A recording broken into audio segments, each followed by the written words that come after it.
What's up, Juventini? Welcome back to the AJC, your channel dedicated to Juventus. Unfortunately, no victory show today, but yet another draw. God, I've been saying that a lot. But it's a draw, 0-0 at Villa Park, and yeah, mixed reactions to it, naturally, and I think you're going to see that between myself and Trim today. Trim, how are you doing, brother? I'm going to try to be the balance today. I told you this pre-show that I'm going to try to tip the scales a bit in the positivity side as much as I can. Again, I'm just as frustrated as everybody else, that's for sure. But we'll get into it for sure. I did let everybody know I was red hot yesterday. I'm fuming because, number one, I've been battling a cold for a bit here, and it just easily agitates me, especially, at no offense to Charles out there who threw it out there, but he's trying to come at me with a whole Cope Miners attack thing. Like, it's my fault that I was happy we signed Cope Miners, and Cope Miners has no stats. Listen, I'm not here doing this out of being right or being wrong. I'm all about Juve succeeding and thriving. So when people go out on social media and they want to go and they want to just poke and prod and it's all about being right, I'm not down with that. I'm happy to be wrong, always, if it means Juve succeeds and Juve thrives. So yesterday, that added to it. This offense, these struggles, I'm hot. I am hot that we have had the same issue for some time now through this season, and I'm not seeing enough of a push to correct it. But we're going to tackle this all together, and I'm not going to go on rants today. I'm going to be level-headed, and I'm going to share with you what I've seen through the games and why I'm maybe a bit nervous. Motta's a one-trick pony. Hey. The signs are there. The signs are there right now. I can't disagree, Mr. Build the statue for Motta. I gotta start to chip away. We're take it down a bit. We're gonna tackle it. All right. Tuna Steaks coming in here saying, "Morning, fellas. On to Leche. Someone put the damn ball in the back of the net." Yeah, Jesus. Missing one ACL, I'll go out there and do whatever it takes to put that ball in the back of the net. This is crazy, okay? Lord of the Fizz there. Anything short of a routing this weekend is unacceptable. No timeline. Is it okay where Juve doesn't beat the crap out of Lecce? All right. Goal. Next 4 games in Serie A, we need to win. Lecce, Bologna, Venezia, and Monza. Yeah, they all got to be 3 points. All got to be W's. I had a nightmare that we conceded a last-minute penalty to draw versus Lecce and woke up in a cold sweat this morning. Not the way you want to start your day, all right? But let's have some fun. We will tackle the news first. Giratina70 saying, good news for you guys. Savona didn't pick up an actual injury. Yes, had to leave the game there. Oh, I tell you what, Danilo, we'll talk about it. Okay, had to come in way earlier than probably anybody would have liked to see. But, yeah, we get through there. Good morning, boys. Love the new track jacket there. Trim. Looking so good. Clean, looking good. That's probably one of the best purchases in a long time. I saw it. I was like, I have to grab it. So it's really clean. I got mine en route. So can't wait. I went full suit. I went full Del Boca Vista, man. Jacket, pants, shirt.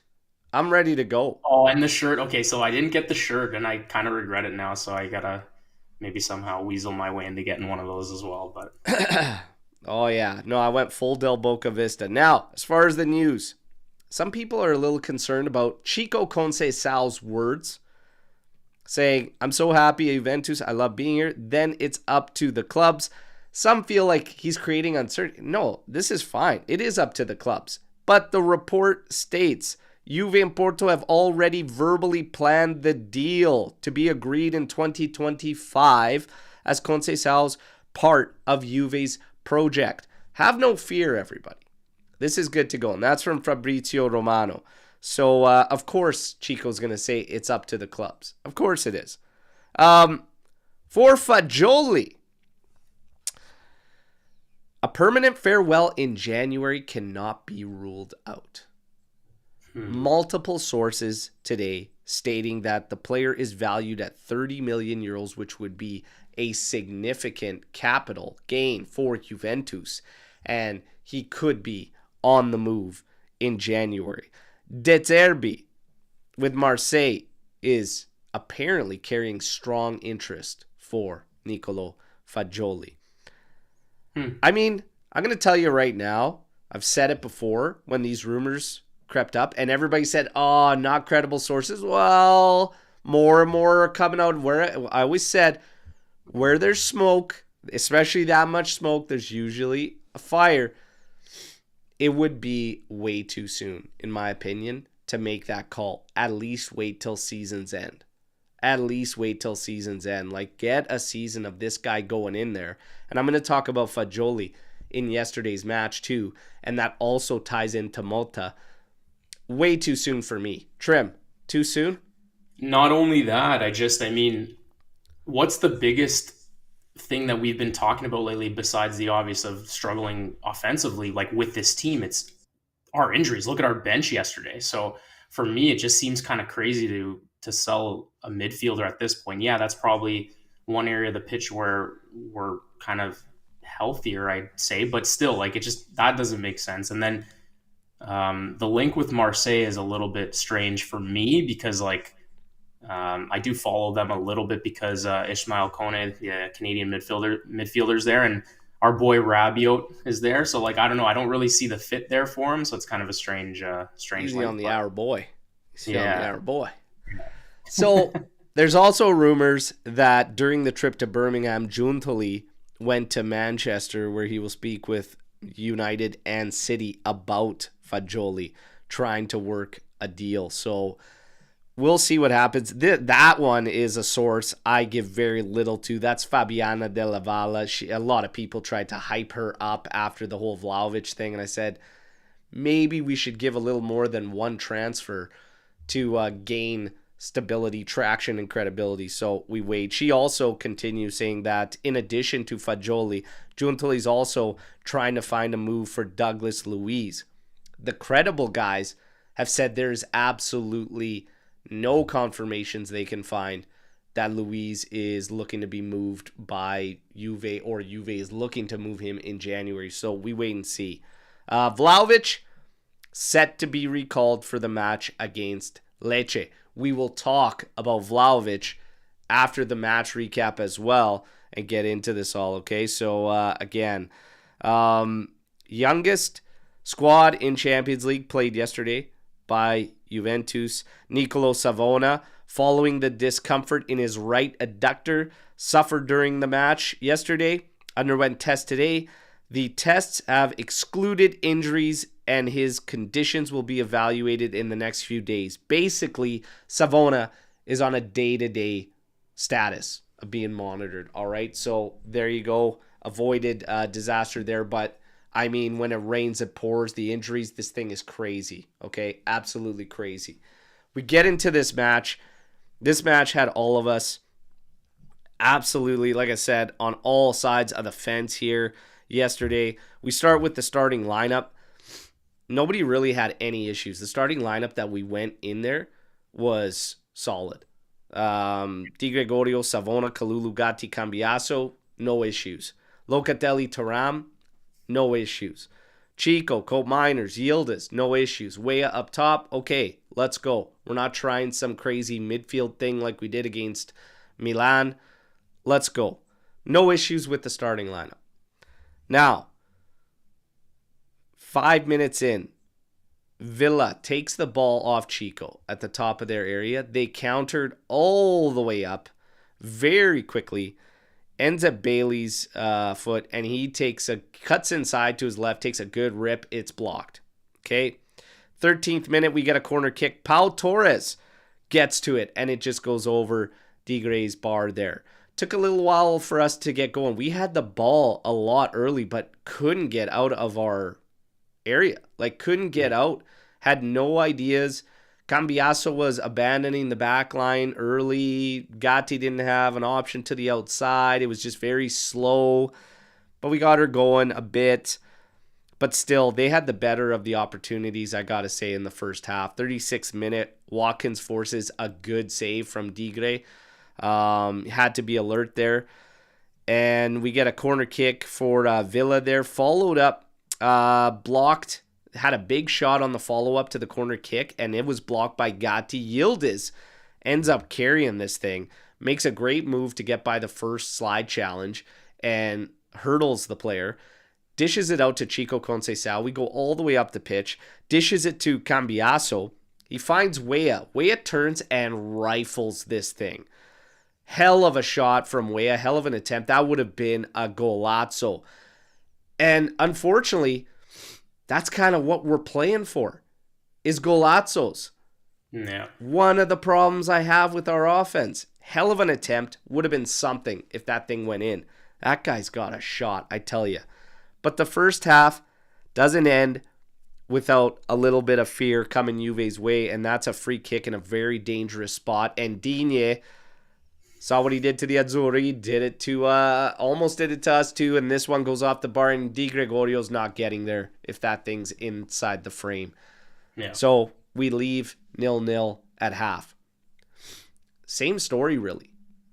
I don't feel like we're playing terrible. I feel like two-thirds out of the three phases of our game is good. I just feel it's not enough. There's not enough of a commitment. There's not enough of ideas in the final third for Juve to punish an opponent. That's the feeling I was getting at a half. We'll go through the second half. Really not much to talk about. No.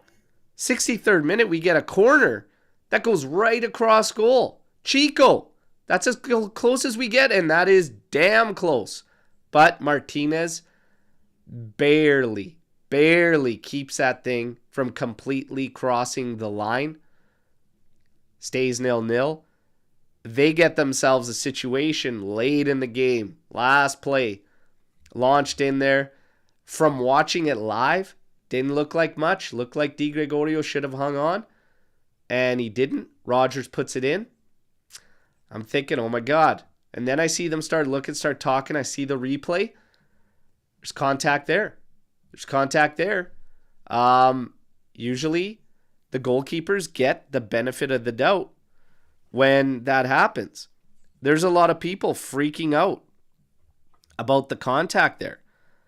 And there is sometimes inconsistency there with that call. Yeah. Trim, Yeah. bias aside, how would you have felt if the shoe was on the other foot? Frustration, but would you have understood? Yeah, like, I mean,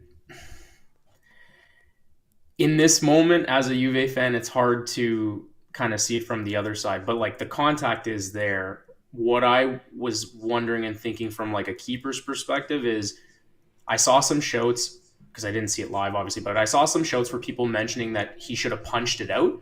And I feel like if he tried to punch that out, it's more of like also with the contact and embracing the contact, it's more obvious that it's like, okay, the guy's trying to get his gloves to it. He punches it out, gets the contact, so he can't really bring it in. And, but that being said, I mean, it was still contacts there. I loved hearing the feed yesterday, like watching back the highlights and listening to the English commentators. Man, I was howling laughing the way that they were so upset about it, and it was just really funny to listen to them because like I understand it, but the contact's there's nothing you can do. It's hilarious. I mean, by rule too, foul should be called when a player from the opposing team illegally prevents the goalkeeper from getting to the ball or blatantly impedes their movement, either by pushing, grabbing, or running into them. It's clear.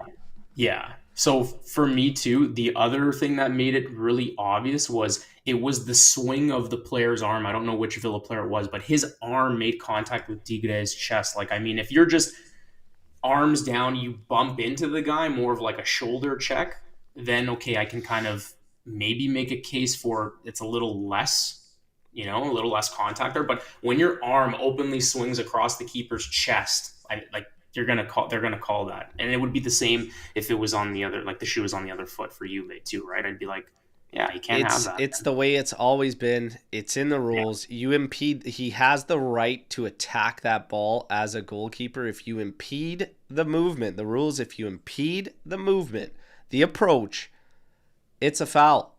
yeah. You can't argue with that when you watch that play. It is Hmm. what it is. They can cry all they want, but for us, the game ends 0-0 after that little bit of a scare.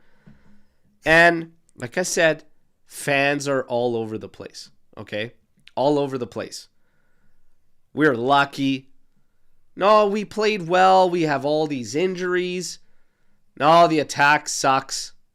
Got to figure out the attack. Like everyone's all over the place with this team right now.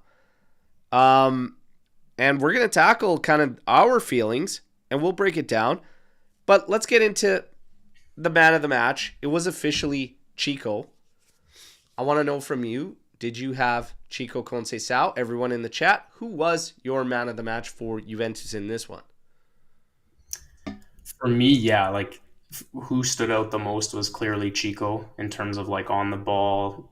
Definitely our most dangerous offensive player trying to create with the ball. He had his moments just like all our players in terms of, some hiccups and some stumbles from what I saw in the match highlights.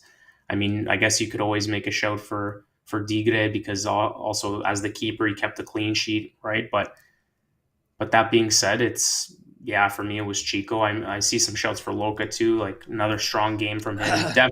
Definitely our most consistent player of the season so far. I think it's pretty unanimous, pretty obvious that Luca's been a mainstay this season for us, driving force in terms of consistency.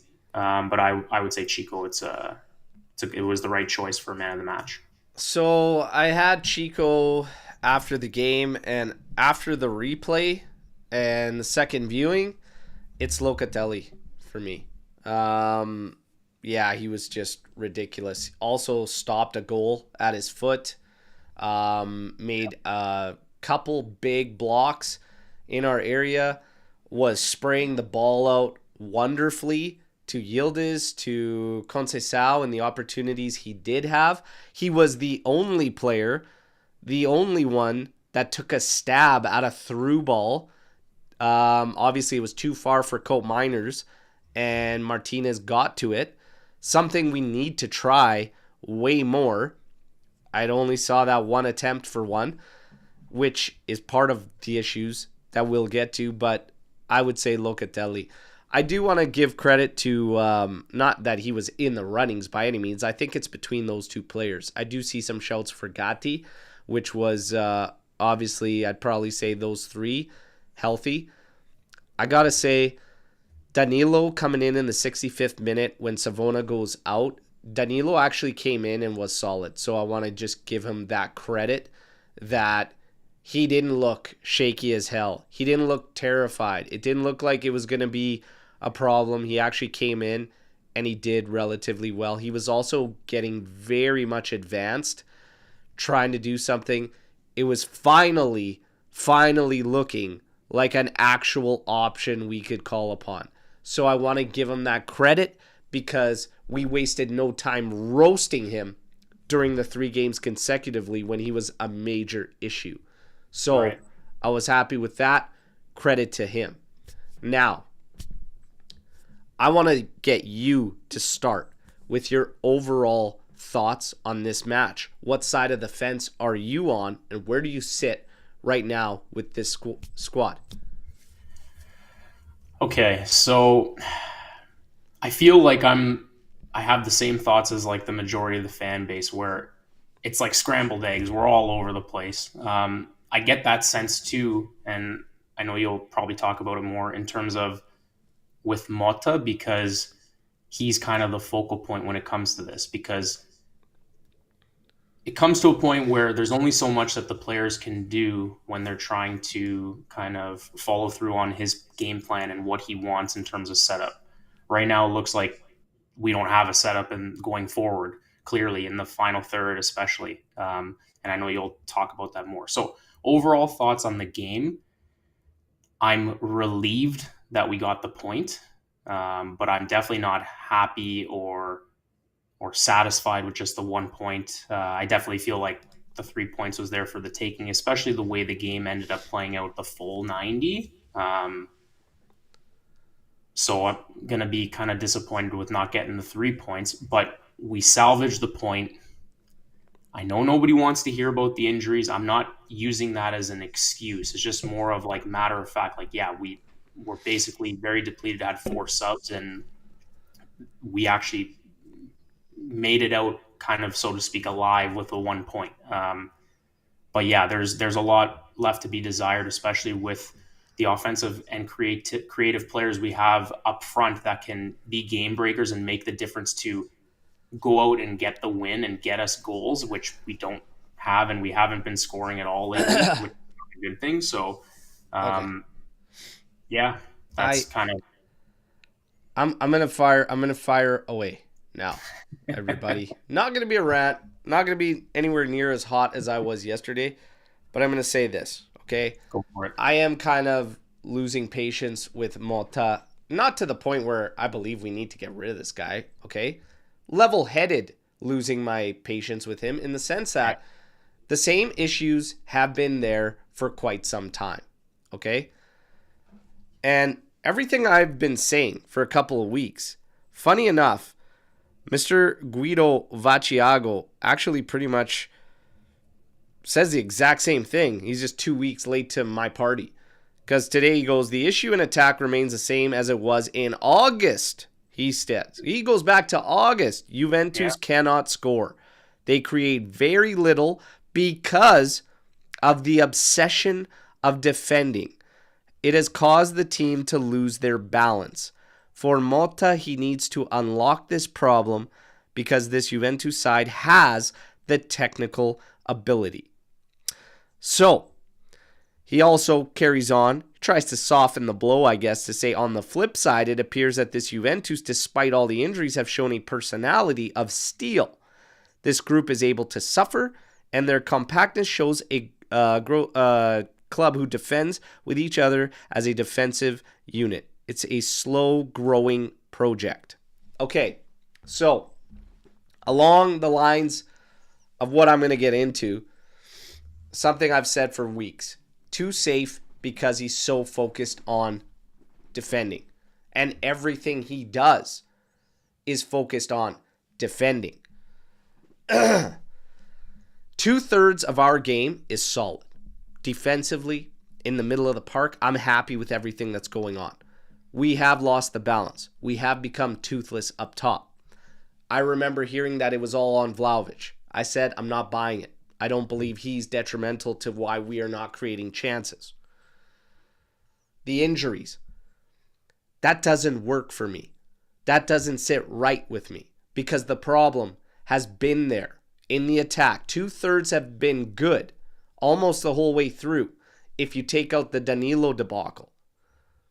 2/3 of this, 2 out of our 3 phases have been solid. That final third phase has been an issue for quite some time, even before the injuries. Taking the injuries into account, why I don't really want to hear about them, yesterday presents almost all your key players outside a striker, which, again, I don't believe is going to play a major part in your creation. Okay?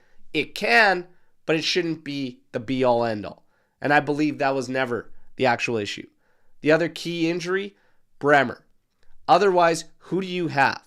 Nico Gonzalez, who was very much hit and miss when he was in there. And Chico's better out of the two. Better out of the two. You have Douglas Luiz. We saw what was going on with Luiz. Okay? The injuries, I get it. But that's not working for me as to why we have not found a solution in the attack. I'm going to also start going through what I've been seeing. Things I've been highlighting. Things I was talking about a lot on the watch along there. Okay?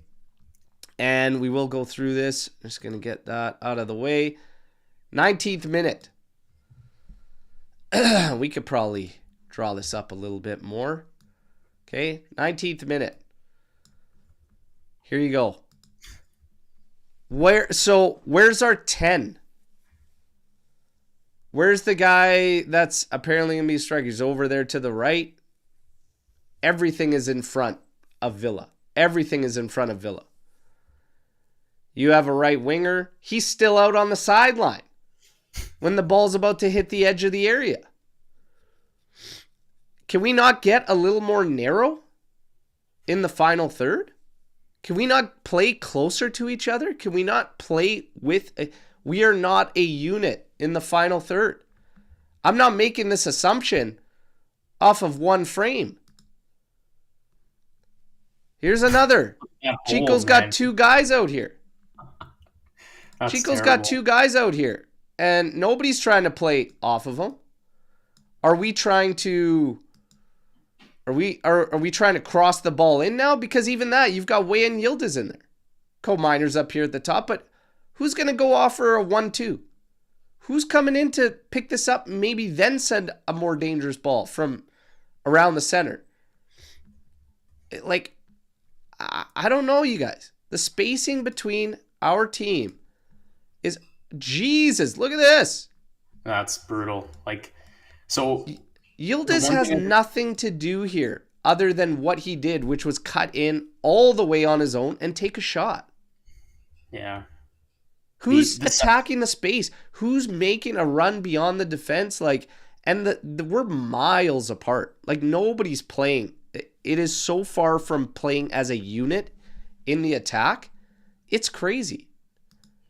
Yeah. In the first frame and the third frame, like, you can't break the lines because they're so far apart. So at least in this frame, like, you've got two guys, one in the middle and Yildiz on the left, but even Yildiz, like, he's too far wide. Like, you need guys closer to the ball carrier so that they can make these little 1-2 plays. And then, like you said, like, we don't have anyone trying to chip the ball over the defense and having anyone, it could be a midfielder, it could be the striker or the winger, breaking the line to try to beat the This defender. frame is one of the better ones.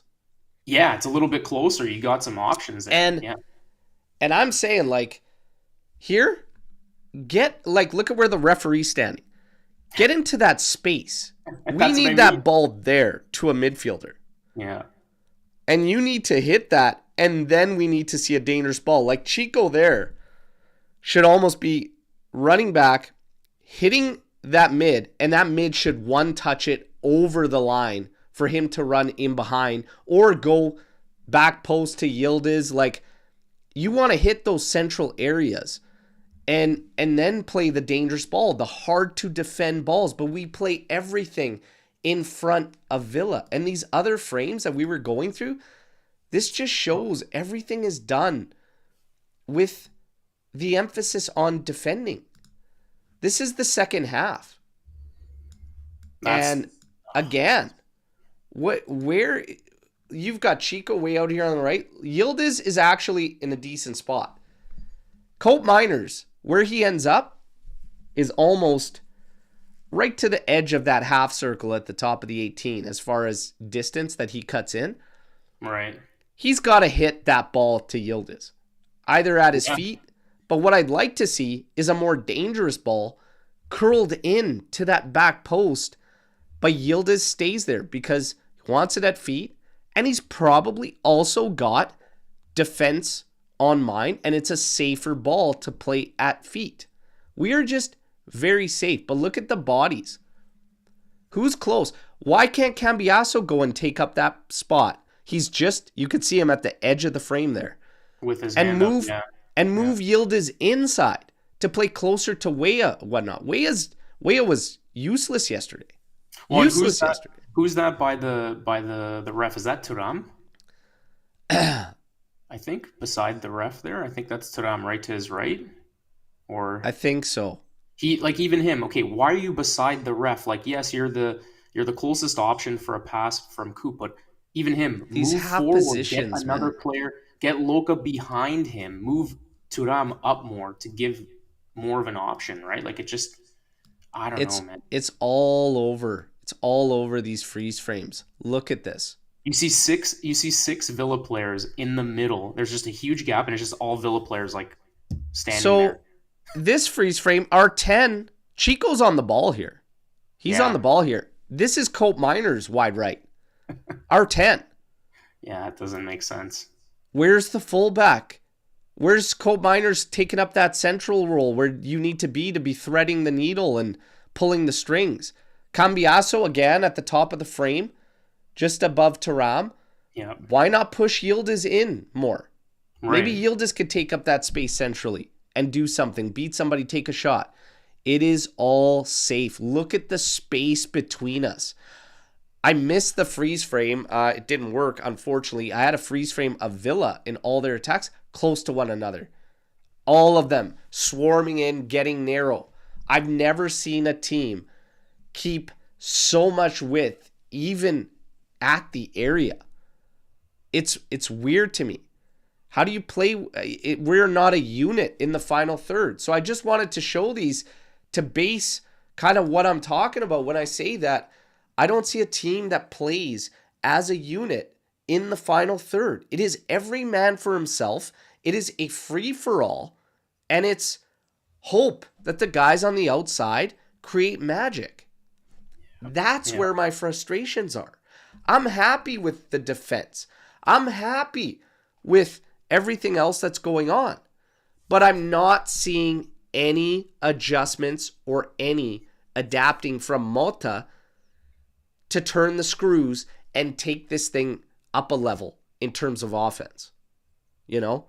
Yeah. So I show those signs. These half positions, Colt Miners is not playing as a 10. He is not. He's playing as a mid. Okay? He's playing as a right outside mid. Practically a mid-sala. Okay? Move him back. Move him back if that's going to be the case and go another route. But again, this is why my frustrations are building up with Motta. Because why are you so adamant that a guy like Yildiz cannot play a 10 role? Why does it have to be that you have 3 midfielders there? For me, it's the obsession with defending. But if you are a possession-based team and that is the best that you can create in terms of build-up play, you have a problem. And we, in turn, have a problem. We possess 20% more of the ball than we did last year. We create less big chances. Yeah, that's crazy. That's where I stand. That's where I stand. For me, you could plug and play all the guys we have on the roster, everybody. It's going to be down to Motta to turn this thing. Yeah. Agree? No, Disagree? It's true. I agree 100%. Like, I mean, again, I'm Mr. Build the Golden Statue for Motta at the beginning of the season, right? And I wanted to see it all play out. So I can't sit here and be a hypocrite and try to be like, oh, no, everything's good. It's not his fault. It's clearly evident. I mean, you could see it throughout all of the games that we've played leading up to this point. And what I'm struggling to try to understand and figure out is how in the 2 games where I feel like we produced the most offense, it was the first game of the season against Como and the game against Leipzig where we were basically forced to because we had to come back, and they ended up coming back and salvaging the point. Or sorry, getting the win. What am I saying? So it's like in those games, it was like, okay, well, one was we were down, so we had to create. We were forced to push. And it's like, that's where I'm frustrated. It's like, why can't we play like that off the hop? What is with it's almost like playing safe, like you said, playing defensive, being obsessed with keeping the ball and just being content with keeping it, but not rather than let's go and get that first goal. Let's start on the front foot, get that first goal, and then go from there. Because we've seen so far, we have a pretty good record when we actually do score first, and we usually see them out. There's been a couple where we've dropped points. I think one in particular was Cagliari. And then I can't remember, there was another one in between there. But it's like, that's where I'm frustrated. It's like, you have the team to go out and push to get that goal. What's the worst thing that can happen? You concede one. Okay, but we haven't seen it yet. So he can't, in his head, Motta can't put it in his head like, oh, well, we need to defend and we need to just keep the ball and kind of work the ball around to try to find the perfect play. It's like, it doesn't look like we have any kind of idea of what we want to do in that final third based on those freeze frames. This is the whole thing. And that's the thing is like, what are you actively trying to do to create? Right. Were we going to cross in? Because you see some of those freeze frames. It's like, okay, the game plan looks like it's going to be crossing in. Yeah. You got 2 bodies against 6 in there. Yeah. Weah and Yildiz too. That's not a recipe for success. You have a guy that's supposedly playing the 10 role that's out on the wing. He's out beyond your winger sometimes. It's not making sense. They need to work together as a unit in the attack. I believe it's way too much of a free-for-all. And the only guy that seemingly has freedom is Cope Miners, and that's not working. It's time to actually get these guys playing off one another, working together. If you're going to play an actual 10 role, he needs to work with the striker. And that's not happening. Weah was pretty much left alone yesterday. Cope Miners was nowhere near him half the time, okay? And if Weah goes out to show or makes a corner run or drops in, that 10's supposed to go beyond. And you're supposed to ask questions of the defense. We do nothing. We take no risks. We play very few dangerous balls. It is way too reliant on your outsides to create and generate everything. So for me, yes, the result in the grand scheme of things, a draw, Villa, you could call it fine. You can call it whatever. And it is ultimately fine. I'm not happy with it because now we're starting to get a trend of games where we're not doing enough to deserve a victory. I'd feel a lot better if we generated based on the possession we had yesterday and actually had the better of the opportunities. I don't think we did come the end of it. They had the better of the opportunities. I still think a draw is fair in that game, but they did have the better of the opportunities. It's hoping for your outsides. What if Chico goes down again? Because now we're starting to run this guy like hard. What if he goes down again? I'm sorry, but nobody else on this team carries the effectiveness. Yildiz is the closest. Yeah. The closest. Yeah. Just those 2. You'll have a serious problem until Motta starts to turn the screw, and he's going to have to give in a bit. So my concern is that Motta, I called it. I told you guys, he's a defense-first coach. Yep. Is it going to an extreme? Did something happen that has made him afraid to lose? I don't know. It's a good question because, I mean, like, do you feel you saw this last year with Bologna? Because I don't think I did. When I saw them play, like, I mean, the way they play is similar, but in terms of being safe and scared, he didn't seem like that at all with Bologna. They seem to play quicker. And like I said, if you lose, But this is the whole, right. If you lose, that's what I'm saying. This is what I'm getting at, because if that's what's holding him back, then I think that's wrong, because it's like, look, you're a professional coach, you took the job. If you didn't think that you're ready for this position and the scrutiny that comes with it, well, then you shouldn't be here, flat out. Like, if that's what's holding him back ultimately, because it's Juventus, we can't lose and all that stuff. Like, for me, that's not good enough. That can't be a good enough excuse to play safe.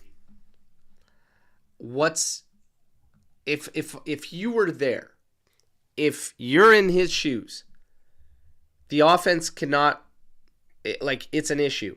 Everyone's talking about it. You have to sort it out. We need to start actually, and we're not even talking about getting goals. We're talking about creating chances worthy of scoring goals. That's how low it's gotten to. Okay? If you're there, what are your ideas to create more? What is something you would try that we haven't? What do you think it is? Well, for me, the most obvious thing is moving Yildiz to a central position. Pick pick and choose what you want him to play. If you want him to play the 9 or you want him to play the 10. But that's the obvious for me because as much as when we have a full roster, he plays well out on that left side, we've kind of been of the same belief, Al, that he's best used in the middle, and he likes to drift in the middle. So in terms of not creating or trying to create more, I feel like he can be better used, like I said, either in the 10 or even the 9, especially right now because Vlahovic is out. But, let's say Sunday we get Vlahovic back, even if it's off the bench, then I would put Yildiz in the 10. I'm starting to lean more towards putting Coop in a two-man pivot with Luca, moving him back, because I feel like he's not in the 10 role. He's not playing the 10. Like, he's not staying centrally. He's always drifting out wide. So if that's where he seems to feel more comfortable, then it's like, okay, you can put someone else up top there in the 10. Like I said, you pick and choose. If you have Yildiz at the 9, then at the 10 you can put, I don't know, Fagioli. Maybe you want to try Turam there and have Luca and Coop behind him. Like, just something to change up the mix, because I feel like you could just see it. It's not working. And the way that the players are playing on the field and drifting into certain positions out wide as opposed to trying to flood the middle. Yeah.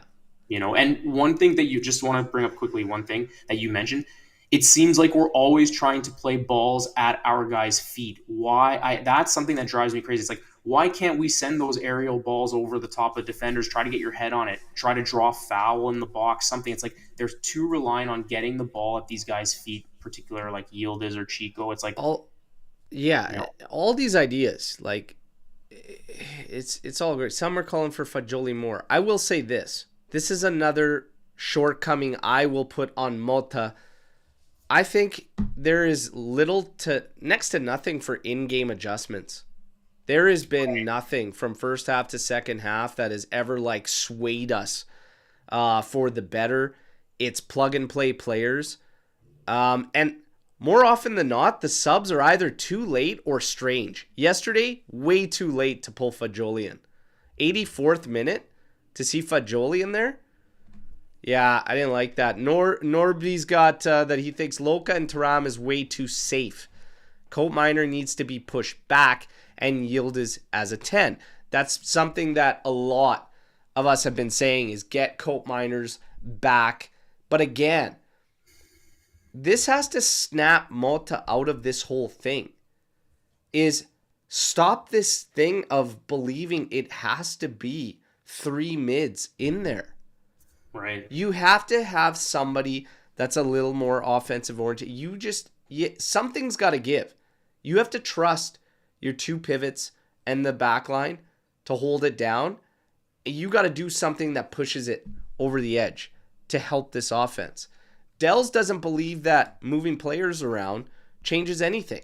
We have to change the offensive approach, moving the ball a lot faster, commit more players, making forward runs, and supporting the attack. That's where I'm at. Yeah. No, I agree with that 100%. I think very little. I think when we look at those freeze frames that we go there, how on earth, and this is why I get just enraged sometimes, okay? Like yesterday, I freaking had it, okay? This is why you see those freeze frames. How do you go back? How do you watch the tape? And you're like, yeah, you know what? This is good.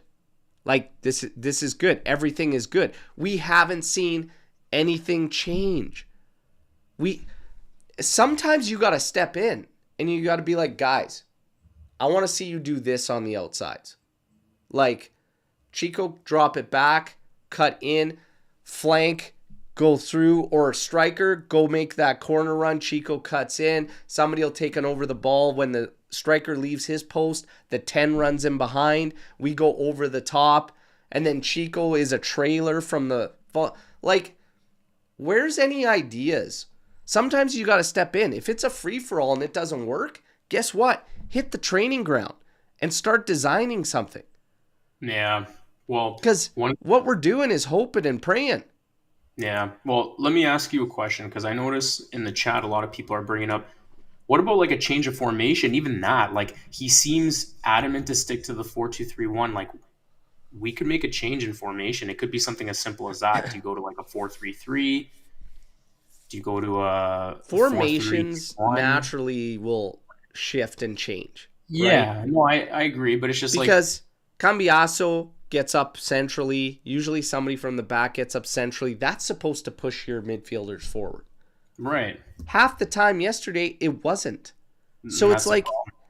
everything is in flux right now. And Yeah, if it's not up to Motta, then who the hell are we waiting for to sort this out? Because Cambiaso was getting up and he was taking that midfield role. Half the time, Thuram is still back. So are we playing a 10? No, we're not. We're playing this half-ass thing. So if you're going to play this half-ass thing, you're probably better off with two Metsalas that both get up. exactly. But we're not doing that. Right. It's hit and miss between all of this. It just looks like we're not really committing to much of anything. And we're just like status quo. Hey, we're tough to crack. We're controlling possession. Teams are having a hard time scoring us. The goals will come. What do you mean the goals will come? How are they going to come if your chances are actually going down? I'm not seeing it. I don't think a formation change. I kind of agree with Dells in the sense that I don't think even players necessarily change everything. It has to be by design. You have to direct these guys that you have to be a little riskier.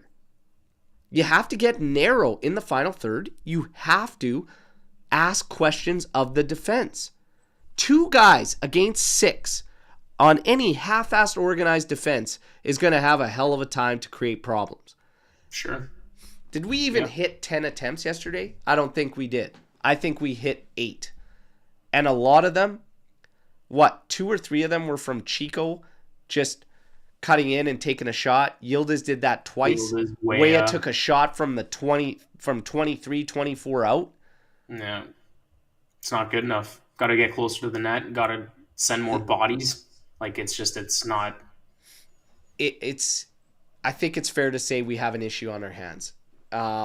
It's up to Motta and Motta alone. All these things like the injuries and everything like that. If we won the game 1-0, if that Chico thing goes in, I'll let everybody know right here. I'm saying the same thing. I'll be happy though. It'll be a victory show. We'll be pumped.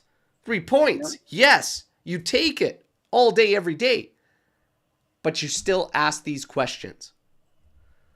So for me, Motta's got 2 out of 3 phases nailed. But now I'm starting to run a little bit impatient with him finding the fix. Yeah. I do think it's a combination of everything. I think everybody here in the chat, you as well, Trim, I think everybody's kind of right. I think you do have to move some players around.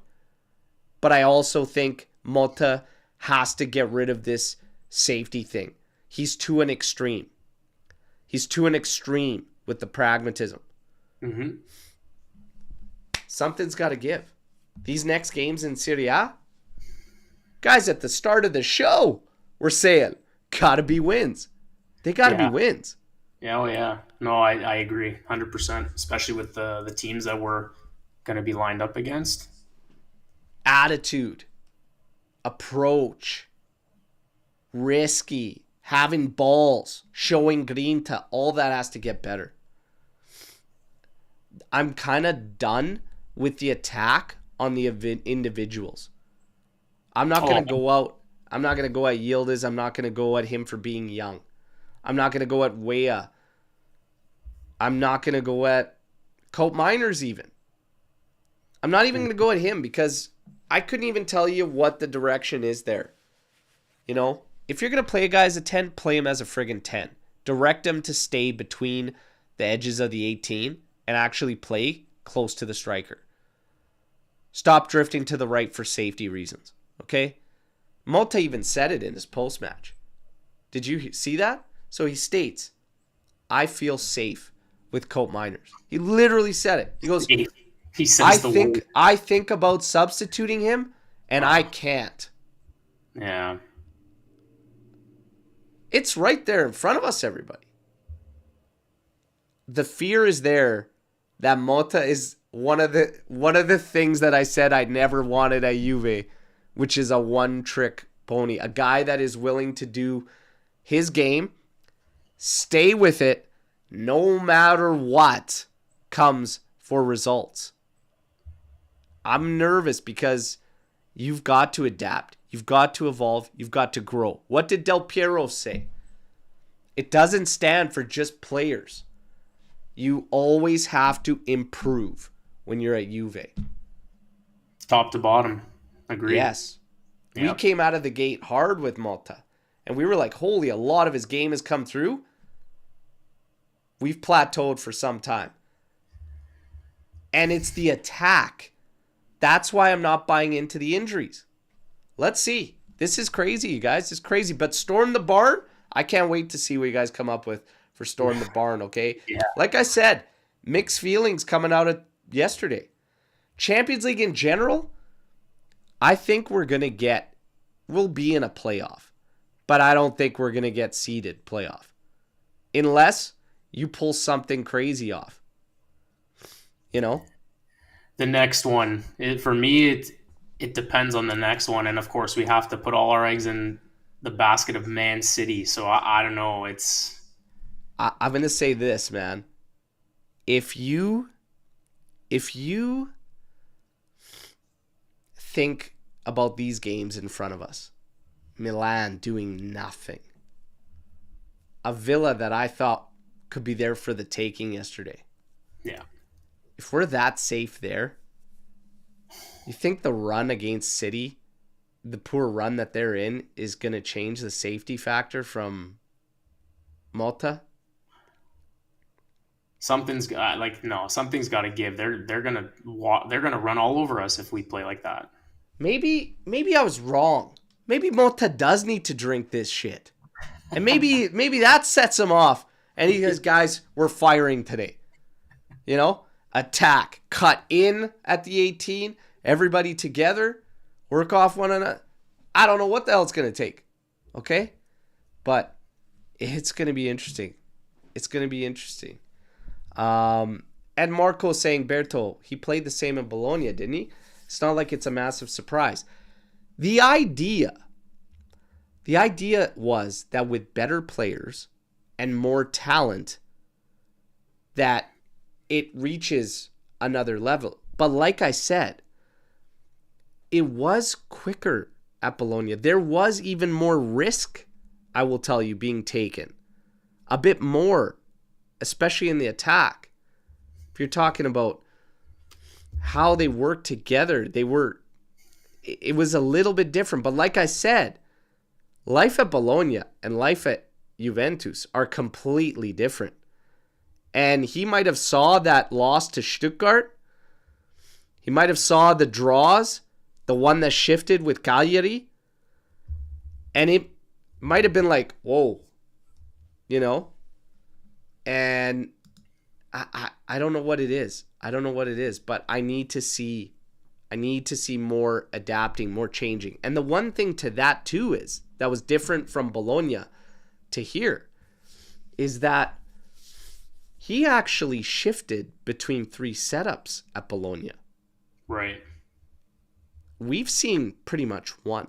Mm-hmm. We've seen pretty much one locked in the whole way through. So, I don't know. He's got to figure it out, though. He's got to evolve. It can't just be, that's it. You know? And like I said, it worked for them at Bologna. Is this working for us now? In the grand scheme of things, would you say this is working for us?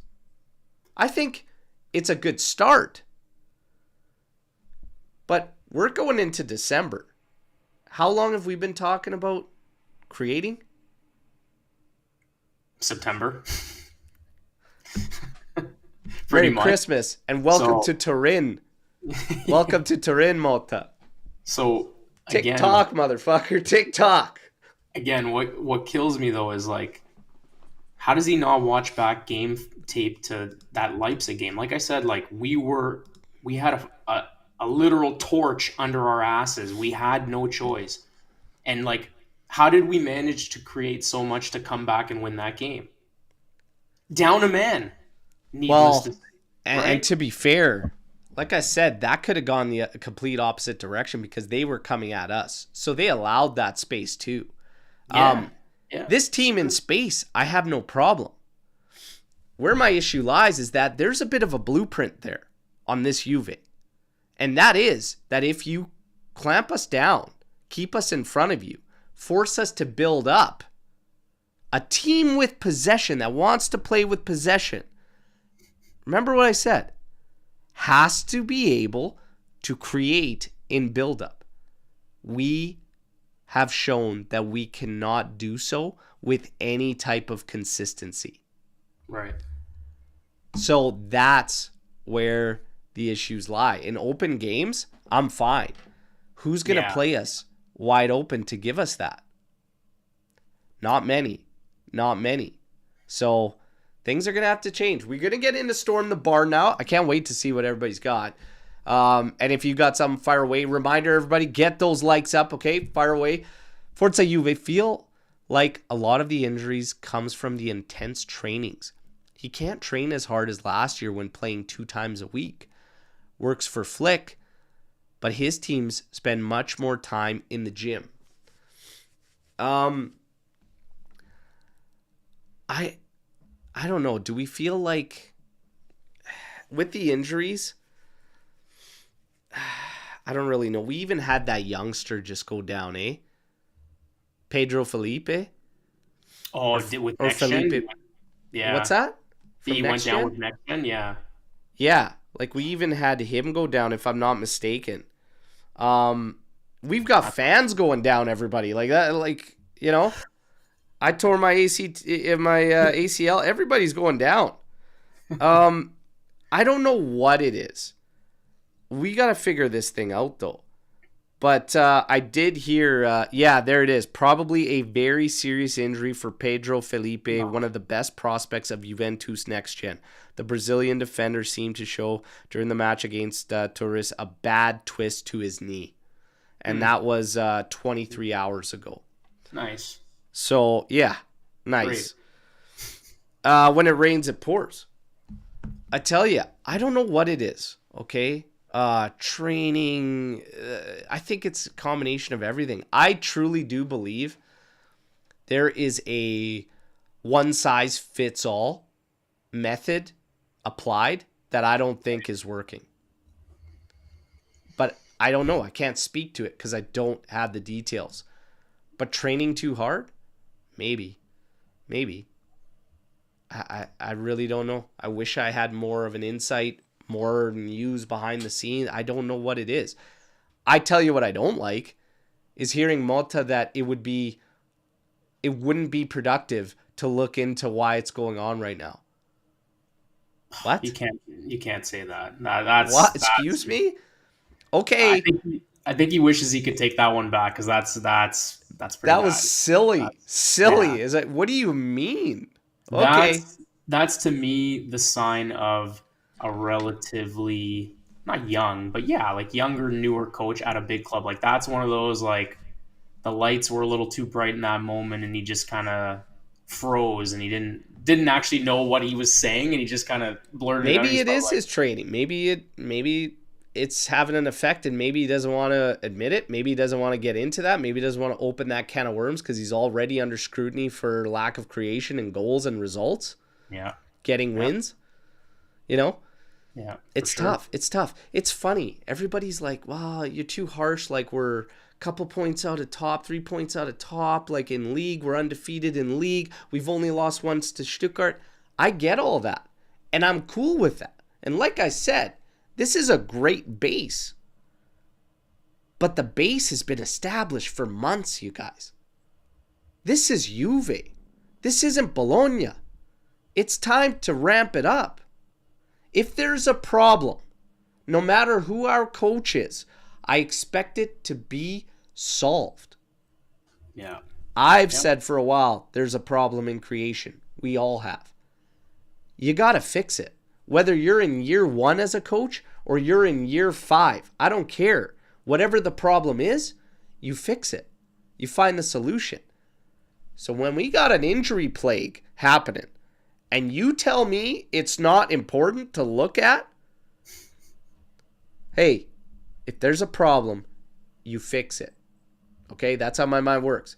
Suarez, in my opinion, Colt Miners is much more a profile like Barella, a box-to-box mid than a number 10, like Messi or De Bruyne. Has the time come to play 4-3-3 to get the best out of Colt Miners? Colt Miners taking a lot of heat. I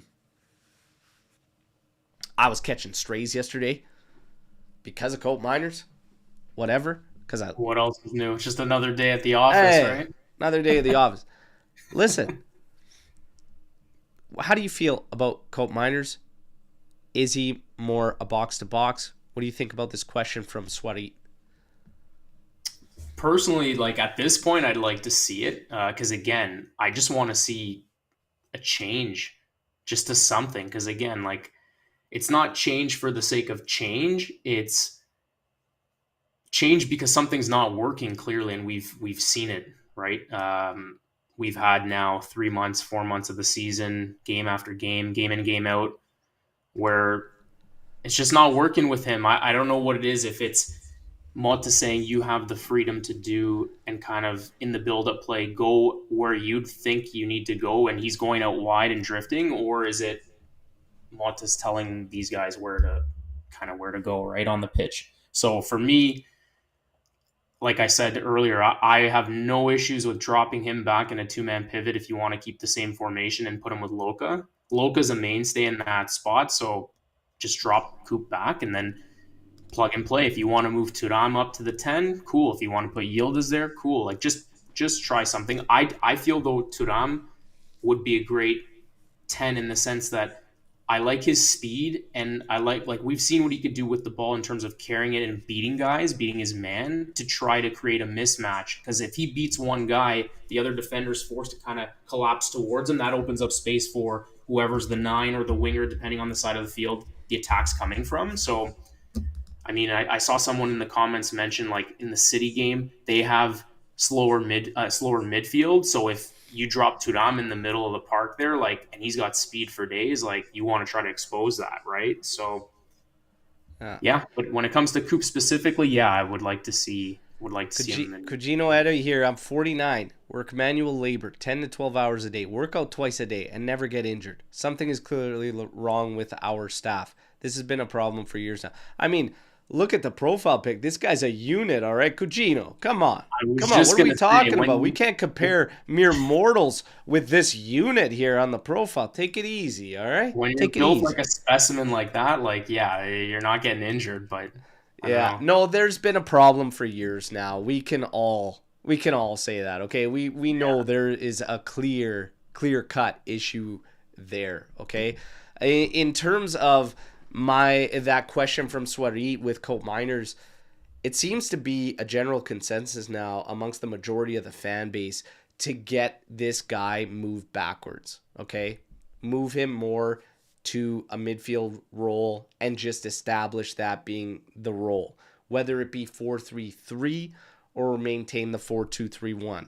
This is another one of my nitpicks with Motta is stick with the 4-2-3-1. Why have we yet to see Yildiz play the 10 when you've been struggling and we've been asking the same thing for how long now about what is the reluctance to see it? It makes no sense. And sooner or later, the patience isn't going to just run out with me, but it's going to run out with all of you as to why we aren't actively looking for solutions with guys that are available, you know? But like I said, I really do feel, and I may be like a broken record, you guys, but I truly do believe it. And I think we saw that with Vlahovic being out. Very little of our issues, I believe, are personnel. I believe the majority of it is direction. and the positioning is half-assed. You know? Yeah. If you're going to keep Colt Miners and he's going to play all these midfield duties, guess what? You got to bomb Thuram up too. And you got to send both mids and get bodies up forward. It's a matter of asking guys to continuously beat multiple defenders all over the pitch. Yeah. Use your numbers and fight back. Villa had no problem. Every time they wanted to attack, 6 guys up. Yeah. Minimum. Yep. Minimum. With They tried 2 to guys outnumber cleaning up. Yeah, exactly. Like, sending. You can't be scared. It's a bottom line. And if you get stung, you get stung. But you fight. This is just it. Like, even to your point of, all the people going on and on about Vlahovic, look, he's had, 4 or 5 sitters he missed this year. So that's on him. But as an overall, if this doesn't show you with him out of the lineup, that it's not like someone you're dropping Yildiz at the 9 or you're dropping Way at the 9 and, he scored 3-4 goals for us already in the games that Vlahovic has been out. It hasn't happened. We're still back at square one. So to scrutinize Vlahovic and just constantly dump on the guy and just say he's terrible, get rid of him, you don't like the player, that's fine. But, clearly it's a system thing. And then Matteo following suit, 4-3-3, Colt Miners, Luca, Thuram in the midfield. I'm going to twist this question a bit. From Matteo. I've seen it in the chat a bunch here. Do we think that Thuram and Locatelli is too safe? Playing the two of them too often. Do we think that's too safe? And that's leading to the safety as well? Do we think they both do kind of a similar task? They're too similar, too close, physical. For me, they do, but there's the one glaring difference is that I feel like I said, Thuram's got speed, so he can utilize that speed. So if we do drop to a 3-man mid, if he plays to one side, he can utilize that speed. So it just, for me, it's hard to say, because, again, I don't know if these guys are trying to follow through with what Motta's game plan is, and I feel like if that's what's happening, then it is safe because they're doing exactly as he says. Especially when they're playing the pivot role, they're trying to play more defensively. Where I feel like we need more of a balance, specifically from Thuram.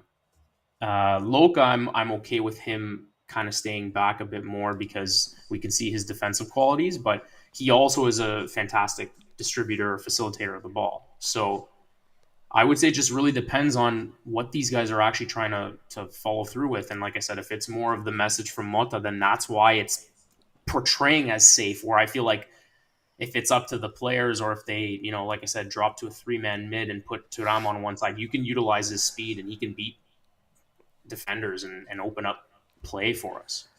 So this whole topic, this whole discussion amongst the fan base is pretty much nails exactly my frustrations with what I'm seeing. Can Locatelli and Thuram maybe be too safe? Sure.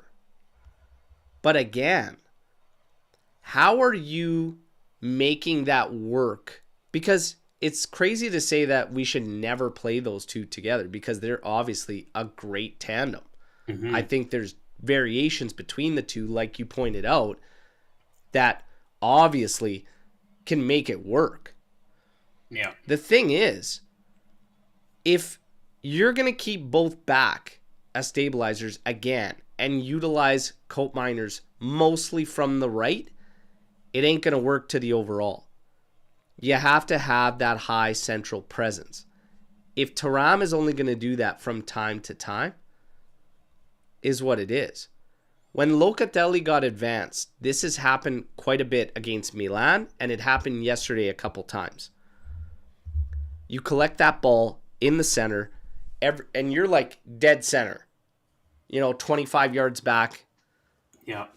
The movement needs to be there. There needs to be something. He plays the same ball every time that he gets it there. Number one, nobody's making a run in behind from the outsides. He's not going to play a 1-2 with somebody and go because that's not his game. So he's looking to distribute. All the distribution is in front of the opposition's defense. There's very few options. If you're going to play Locatelli and Thuram, it has to make sense with everybody else out there. And it is silly if both of them are going to be used as stabilizers to play yet another midfield to the outside of them. You either say, look, Thuram, you're box to box. Give her hell. And he does that consistently for a game, you know, and then he's got to find ways to get in the box way more often than he did yesterday. Yeah. Which was, you know, barely at all. So again, you know, is it too safe? Yeah, it can be. But I think the bigger issue is how you're putting the group together around these things.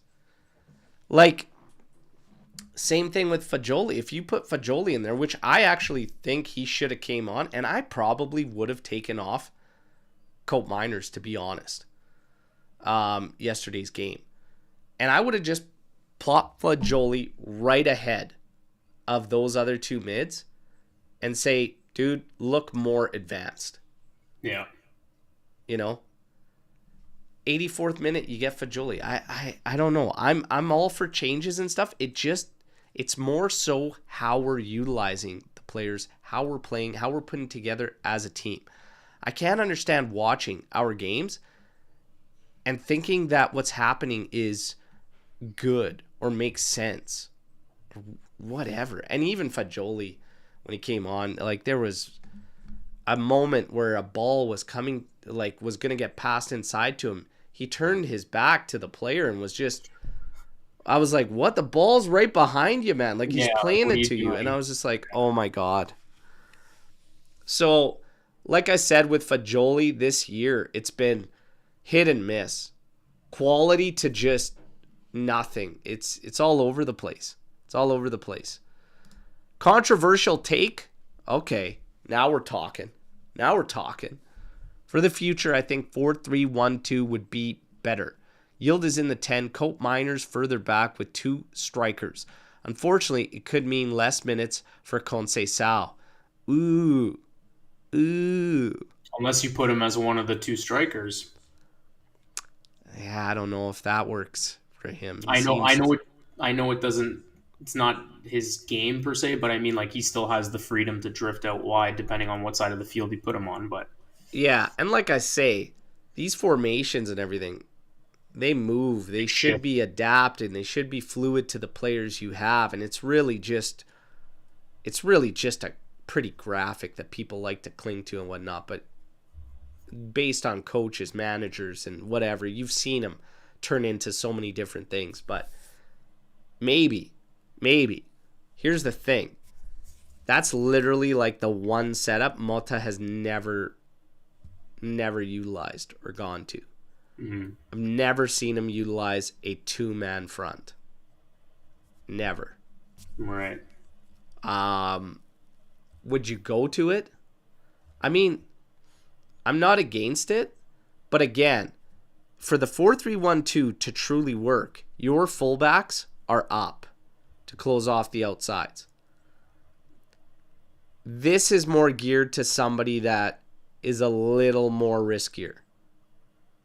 I think it's a little out of Motta's safe zone, okay? That's just what I think. But the shout has been made to try and do that. Swery, Luca and Thuram, both defensive-minded players, both. Okay, so we covered that one already. That was Swerit's. Justin just saying, I'm thankful for tracksuit trim. There you go. Yeah. There you go. Swery, early thoughts on the match against City? Well, we kind of talked about that, right? Like, I expect it to be very safe from Juve. Can we get something out of it? I think so, because Man City's not going to be the team that runs you hard. So if we're compact, strong enough, I think we can create problems, like as far as for them to break us down. I don't know how much sting we're going to have, though. Same question. Right? What do you think? For It's the me, same question. depends on like who's back for that game.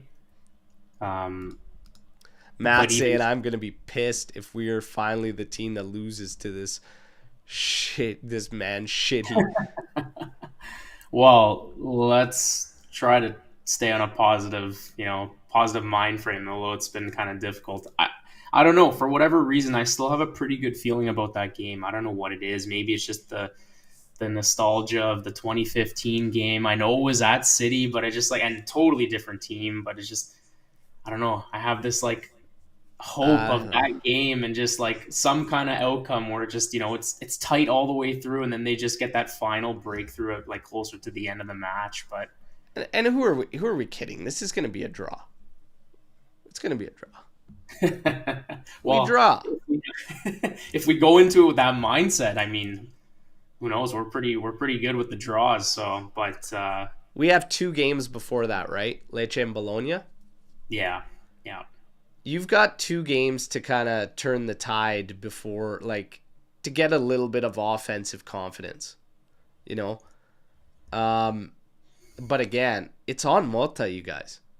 yeah. We don't have to look any further. Like it's on Motta. It always has been. It always will be.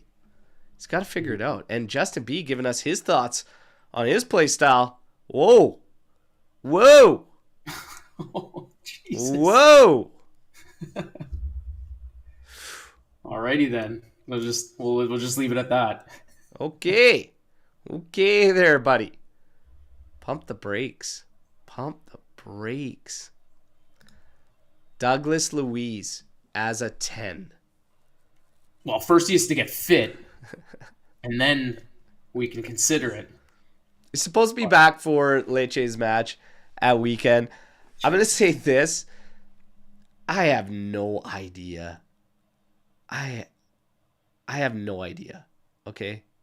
I have no idea what you're going to get out of Luiz. Let's get him back on the pitch first and then just kind of go from there. Because we were trying to figure out the best spot to put him right before he went down, and then everybody's like, what do we even have there? What do we even have there? Oh Yeah, man. I mean, you know what? It's actually kind of funny because now that Adam mentions this, like, I feel like in a perfect world, which again, it's not, but in a perfect world, he comes back, he stays healthy, that he can actually play on the field. If he can be that number 10, that just opens up the door to put Coop in the double pivot with Luca, and like, there's your midfield right there. But again, like, he has to first of all stay fit and play, and then he has to prove it, right? But we haven't seen enough of him on the pitch to know where's his best position, right? But in a perfect world, that's what I think maybe, we're, I don't want to say that that's what they were thinking and planning Yeah. when they got him and Coop, because Coop could easily play the 10 role, right? But Yeah. yeah. Don Fanella, official saying Fagioli let mistake and did other stuff right. He hasn't played a lot. Why this guard on him? I agree with Berto on all else. I'm not being too hard on him. It's just I'm calling it for what it is. He's been hit and miss this year. Really good showings, strong showings, and then rather tame showings, right? But he hasn't seen the pitch much as of late. And like I said, I still would have called him in before 84th minute there. In terms of a Storm the Barn I have for everybody, has everybody checked out the Fagioli documentary, Fragile? I haven't yet, but it's definitely something that I plan on. I'm going to try to check it out this weekend when I have a little bit more time I'm to. curious as to what everybody thinks, if anybody has seen it or whatnot. The question came up yesterday. I hadn't gotten to it yet. I did watch it. I think that,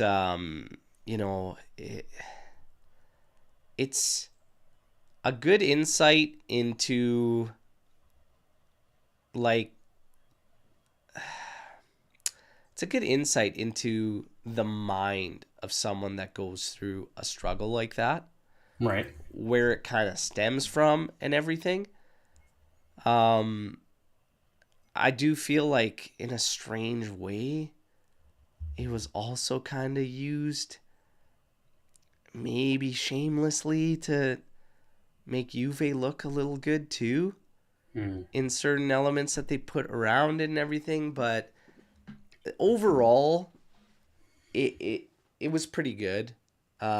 Just in terms of going through the moments, the time frame with him, and understanding how people get into that kind of trouble, and maybe if anything, people out there that might be facing struggles can help identify it, because that was kind of the key thing about the whole situation, is him identifying it and realizing when it was like, okay, I have an issue. But it's crazy. They talked a lot about even professional athletes, the things they're going through, the lives that they lead. Yes, they have great economic benefits to doing what they do and everything, but they're away from their families, all this. And they made it almost seem like it's, oh my God, like this is crazy being a professional athlete. I'll tell you what, I'll take that shot. I'll take that shot. Okay. Oh yeah, sign me up. It's interesting. It was interesting. It's worth the watch, but I Yeah. feel like maybe could have been a little bit more impactful, maybe a little more powerful. But it was still it's still a good watch, still interesting, and still gets the right message across, which is you need to identify when you need help and you need to reach out. Because that was the biggest thing with him. He kept it all in until it just exploded. And we're getting close to the holiday season. This kind of segues into something that I always put forward for everybody. The holidays are not always, cheery and great times for everybody. Our DMs are always open to anybody that just might have to get something off their chest, might just need a set of ears. And if it's not us, reach out to somebody. Because I can tell you through my own personal struggles, it works and it helps. So at least they sent that message across. All right, now let's get into this. Where are we at here? Put Marco, put Luca on right center back. Shift Kalulu to the right or something and play Cope Miners, Turam, Yildiz. We would get out faster, and Luca recently looks like he is playing center back. So is Turam. Better one than two. I have these questions about speed with Locatelli as a center back. Yeah, that's where I know, like, we've had, I believe it's Alex P's always shouting Loca CB, but it's the wheels. Like, he needs to be quicker, more agile, like to put him back there. Like defensively, like his defensive qualities on the ball and stuff. Yeah, like that, it all makes sense. But it's just for me, it's more the speed. And I guess you could argue. I mean, how often it's more on the wings where players are attacking and whatnot. So you need your flanks to be quicker, but I don't know. I just moving Loca back to CB. I don't see that as being a benefit. To Marco's point, yes, you see him dropping back, but that's by design. I think in plays, like he will drop back and we move. Oh, you're muted. You're muted. We move Kululu up and our other CBs up, right? But yeah, and he's also just really assisting. I don't think it's yeah. I don't know. There's a lot of ideas about what we can do. I'm gonna be. I don't know. I really don't know. Yeah. I don't think we have to get crazy with it. I don't think we're far off. And I'm still not at this. It's hard for me to take these kind of ideas and all these solutions when I don't believe personnel is the majority of the problem. I think we could sort it with what we got in where they are. Dell's saying, I'm of the opinion that Motta gets a free pass this season within reason. However, if we are still struggling with the same issues next season, I'll be ready to move on at the end. Okay. So we're going to go to a 10. We're going to take this thing to a 10 right now, okay? I know that this came up in our members chat too, Trim, and just talking about speculative and hypotheticals, right? Mm-hmm. Like speculative situations, hypotheticals. We don't make top 4 this season. Okay? Yes. Yeah. Yeah. And all I was saying, so my stance on this whole thing was there are factors that it depends on.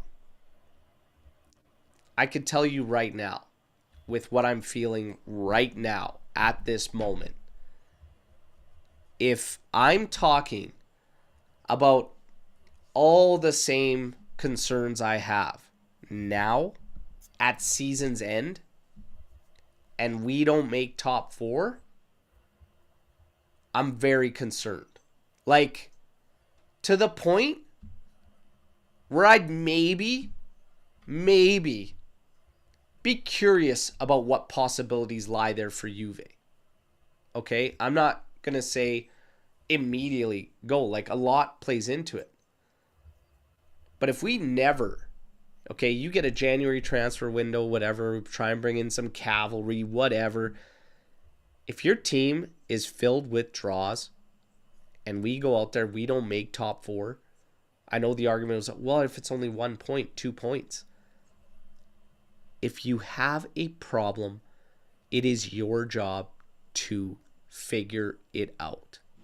If all the same shortcomings are there and progress isn't made there by season's end and we miss out on top four, I don't know if I give this free pass. I can't say that right now. I would have to wait for me to be in that moment. A lot would depend on the opportunities out there. But I tell you what, I personally think he does get the free pass this season because it would almost be like an admission of failure from Giuntoli's point of view because of how everything went down and him bringing this guy in. Right or wrong, that's what I think. Trim, where are you at on this? Let's say the hypothetical is you miss out on top four.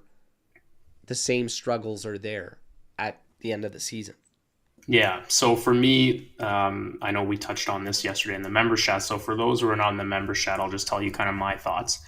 I've always been of the belief that even dating back to the summer Mercato shows when we did finally sign Motta, I was of the belief that, he's brought in to start and try to create a project. So for me, I've always maintained I want to see what it looks like come June 2026. So meaning 2 years. So to Dell's point, I actually agree with Dell. Like, I wouldn't call it a free pass, but what I would say is he's going to play out this year. Let's revisit this in June of 26 after 2 full years. See what happens. The only scenario that I could see him getting sacked for me, or that I would sack him personally if I was Juntly, would be if we got relegated. Like, that's to the extreme. Like, we're not going to get relegated. So, like, there is no scenario right now, even missing top four. I know, again, I'm Juventino. There's high standards. I get it. This is not me lowering the standards. Just the thing for me is he's brought in to do a job. Part of it, I feel, too, is yes, he's the manager that has to make the adjustments on field. But doesn't Juntli have to have some kind of responsibility as well in terms of he brought us into this start of the season with the roster that we have in terms of not enough backup or cavalry, so to speak, that now we're going to be trying to bring in January. You go into the season with one striker, like it's not gonna cut it. The injuries, the depth, it was there at one point, but now because of the injuries, it's starting to pile on. I don't know. Part of me thinks and feels that like he has some responsibility in this in terms of the roster composition and the depth, and especially up top. I can't feel that way. I know. Relegation is way too much. I mean, what are we talking about? The roster he has, even with the injuries, is good, is strong. It's better. Yeah. It's capable of better than what we were getting in the final third. 100%. Again, his approach to Bologna has to be altered. Welcome to Turin. Yeah. Okay? Your million draws, all those draws that you got there, stout defense, whatever, that's great. That works here too. But you got to get 3 points here. I'm sorry. Top four is a must. It's a must. If you fall out of top 4, the discussion is going down for sure. Then it's a question of player progression.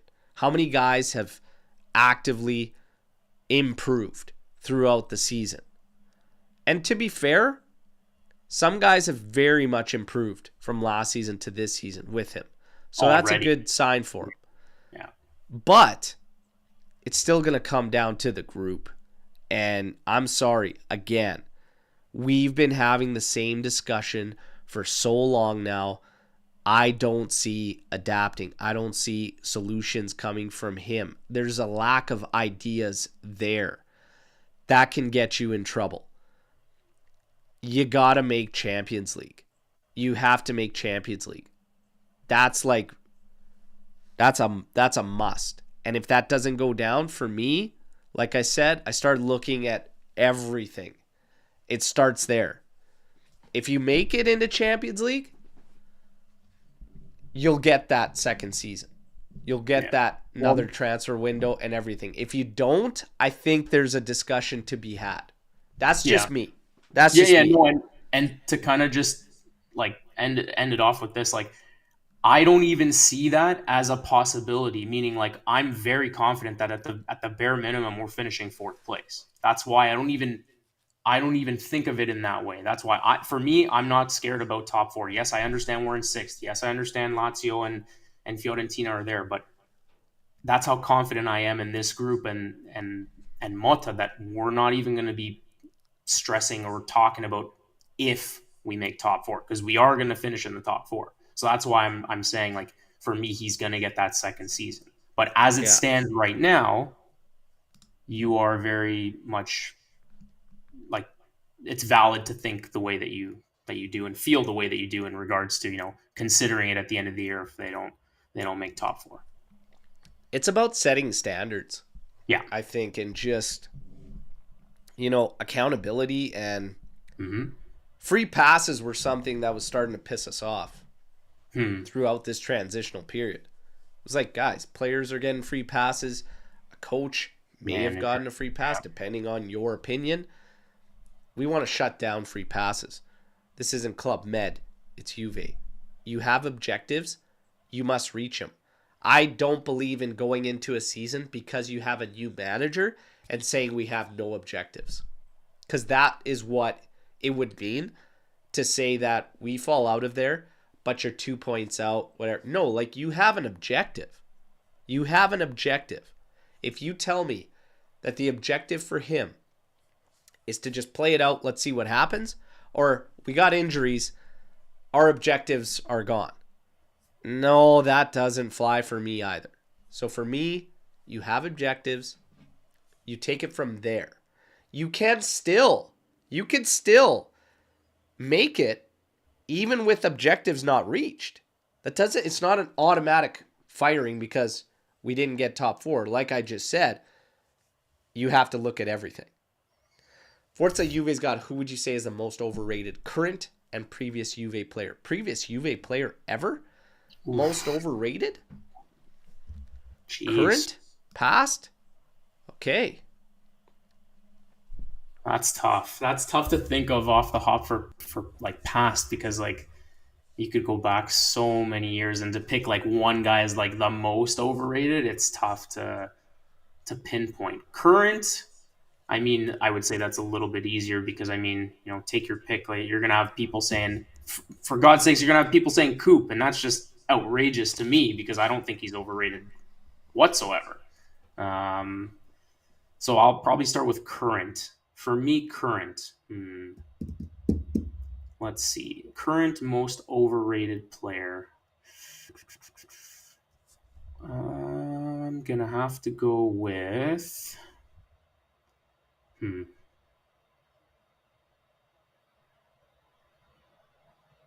As it stands right now, I'm gonna go with. I feel like it's a little bit of a cop out, but yeah, it has to be Luis, only because he hasn't really gone in and played and showed. Everybody else, I feel, is pretty much right where they should kind of be. I don't know. Like, I know Sev said Weah. I don't view Weah in any other sense other than he's a good option. He's not our main guy, so like for me, that doesn't really classify him as overrated. Um, so right now, I'd have to say Luis. And again, I know it's a little unfair; he hasn't really played, but I mean, for We bringing got a him lot of in, Louise. yeah, We got Vlahovic. We got Weah. I'm gonna be honest. What I saw before he got injured, I'm probably gonna say Nico Gonzalez.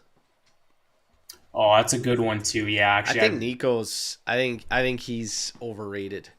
For the move and coming over, and yeah, I'm probably gonna say I'm gonna go with him. Overrated, like historically,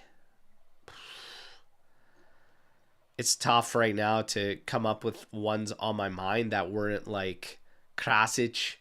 And Krasic came up, I think, in the chat here. I thought I yeah, saw it. he did. Yeah. Yeah, there we go. Skippy. Like, Krasic is definitely one. A lot of shouts for Aaron Ramsey. Well, Overrated. so it's funny because he was the first one that popped to my mind, but then I just kept thinking about like the injuries, and I'm like, well, the guy didn't play, but yeah, like the fact that we went out and got him and thought he was going to be some kind of revelation. I mean, it's a pretty good one, Uh, definitely. Diego, I still say just bad timing, but Diego could definitely be in that mix. Anelka, Bentner, Anelka, wow, Felipe jeez. Melo, yuck. The Delict getting lick, shouts out there. I don't feel that way. Amari is definitely one. Amari. yes, yeah. Amari's got to be on that list. Arthur's also a 100%. good one. Arthur's a good shout. Artur, good Yeah. shout. There's a bunch. There's a bunch you could go with. But currently, I'm going to say Nico. I'm going to say Nico Gonzalez Yeah, based on what I saw if before. not Louise for me, Nico's a good shout because I was not really keen on that signing from the get go. So, who are we most likely to sign this winter? I haven't been keeping track of the Mercato lately. Are we still linked with Beto? There are still links saying that he is one to watch. I mean, you're hearing a lot about Lorenzo Luca. A lot of these moves have fees associated, and that's where it gets iffy. Like, are we going to be making a sale? Are we going to Right. do something shocking like move Fajoli in January? I don't buy it personally. As far as Mercado links in the winter, if you think the summer is crazy, January's a like complete wash and crapshoot. You just got to take it with a total grain of salt and don't get too heavy on all of it, right? So let's just wait and see. But yeah, Beto's still in the ranks there. Beto does very little for me. I also question Lorenzo Luca. I feel like we're going to get the same kind of struggles, so to speak. We don't gain like a different profile. And at the time that you bring in Lorenzo Luca, Milik is back, right? So Yeah. do we go for like a fresh profile to maybe help? It's one of these question things. Udinese's also going to want good money. Like, that's their guy. Udinese's got objectives they're trying to hit. We're trying to take them in January. They're not going to do us a favor. And I know the story's great around Lorenzo Luca, Juve fan growing up, like from Turin, I believe. So Yeah. it's, I don't know. I don't know. January is going to be tricky for Juve. Calling Alessio Vaca as a 10. Do you think that's a good idea? Well, he's doing very well with Primavera and everything. Made his was it U21 debut? I think U21. I don't think it was U19 Azzurri debut and everything. But I don't know. I really don't know if I make that call, and I'll tell you why. He's very young. Things are still going good for him where he's at right now. I think you monitor it just a little bit more before maybe the next jump is there's still a gap from Right. Primavera to next gen, right? So you go through the ranks. Why have we not seen Yildiz as a 10? There is my whole thing in a nutshell. Now we're looking at youngsters and getting them rushed in and expedited through the process. You got Yildiz right there. So that's going to be my answer to this question. Trey? Yeah, I mean, I don't know enough about Vaca personally because I haven't really been paying attention too much to Primavera and Next Gen, like to know enough about the player. But he sounds like he's an intriguing and exciting prospect. But oftentimes with those guys, you just don't want to rush them up. I mean, if he was as good as we want to make him seem, or like I think coaching staff and Juntali and some of these other guys, like I think they would have spotted that and noticed that right away, and I think he would have been integrated into at least getting some training in with the squad, but he hasn't even gotten to that point yet. So I mean, it doesn't hurt to maybe bring him up and let him train with the club for a bit and see the squad. But again, you're taking away from his game time down with Primavera and Next Gen. So I would say just let him continue to play. And like you said, we have other options like Yildiz at the 10, which we haven't seen. So I would lean towards that first before calling him up. First and foremost, I think that's where we go. It's question marks everywhere. There's been question marks around this team from the start. We answered a bunch. We still have a bunch that need answers. We need answers, but it's up to Motta. I think we're looking at all sorts of scenarios as the problems, and to answer RB's storm the barn simply, is he playing too chicken? In his opinion, yes. I've said this to death. He's safe. It's very, very safe. It's a very plain style of football. Very low risk. Sometimes you got to risk for the reward or you do not get rewarded. Yeah. When you don't get rewarded in football, well, because we got one phase locked down, you get a lot of draws, We talked about something, though. It's a dangerous game you're playing because the chance creation is going down. Right. It seems like. Sooner or later, maybe these draws go away. And then, what are you doing? You're scrambling. Then all of a sudden you're scrambling. That's why some people feel, like I said, everybody can have their own opinion. I see comments in there, we're only 4 points off from the top. Take it easy. What's the matter with you? Okay. But if you got a problem, you fix it. Okay? Do you wait for a water leak to flood your entire house? Or do you settle it when you realize your basement's flooded? That's when I get the call. And they send me out. That's right. I'm like, I'm not a plumber. Sorry. Call Mateo. The point is, you got a problem, you got to fix it.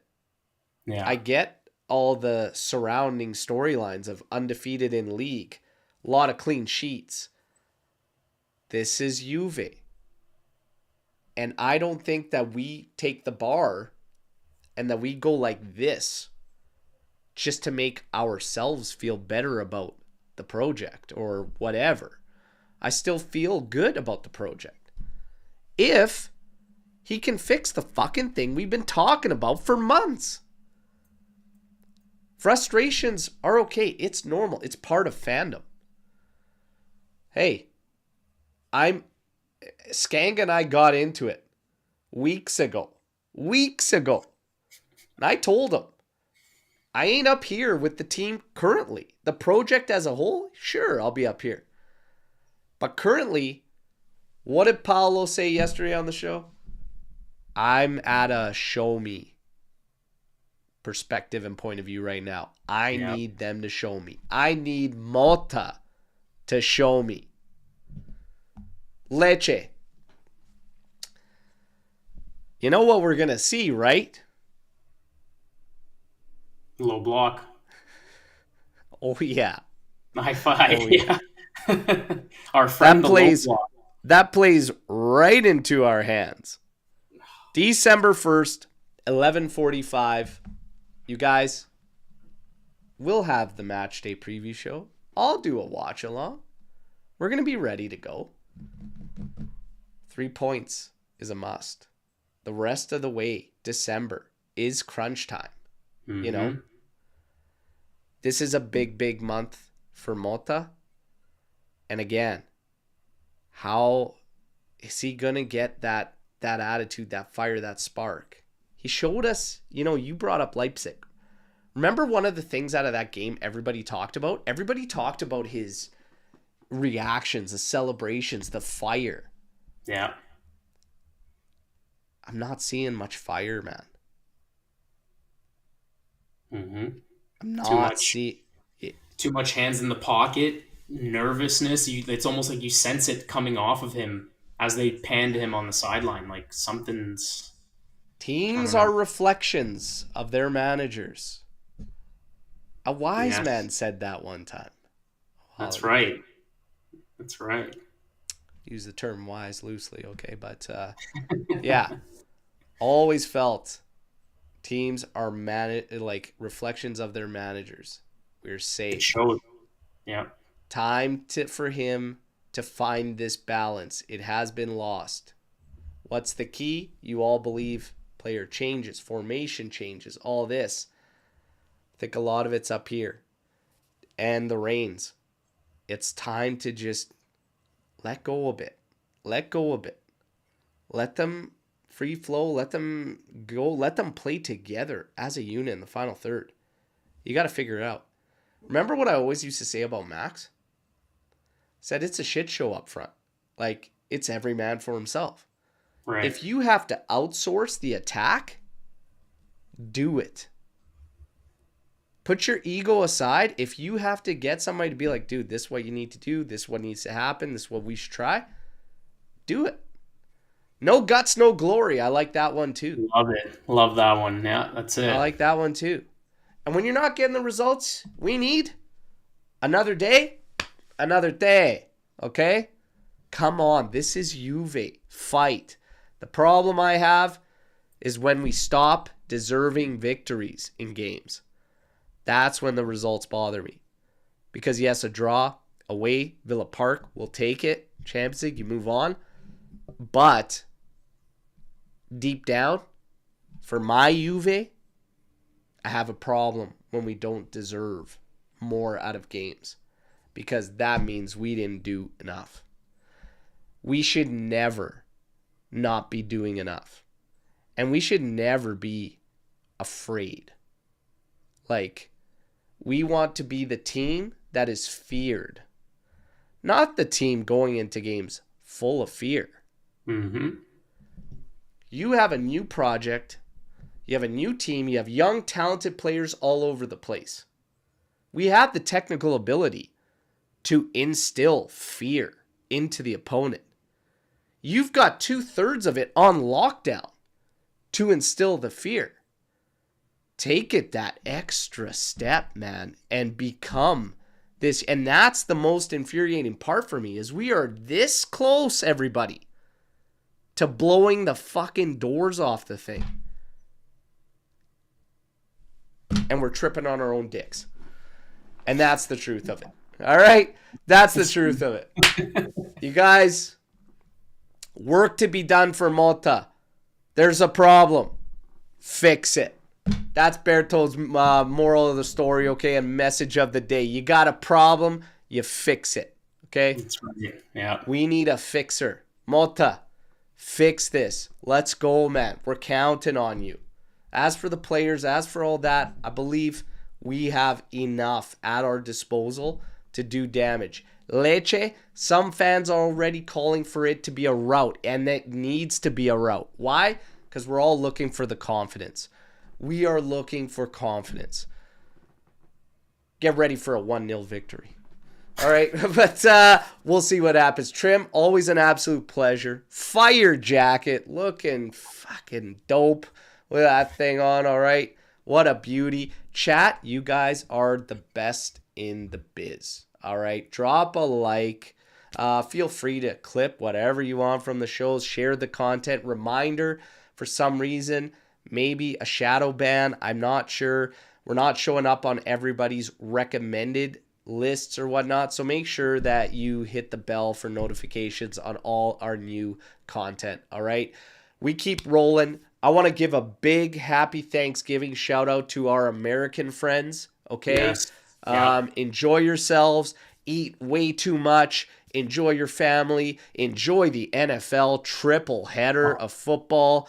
You guys know how to do it. You do it right. Okay. Enjoy yourselves and do so safely. We love you all, AJC Army. And there is another kick giveaway coming up very, very soon. As always, no matter what, highs, lows, draws, okay, a million times over, we are here through thick and thin, and we're always here together. Fino alla fine, Forza Juventus. Let's take it to Lecce this weekend. Ciao tutti.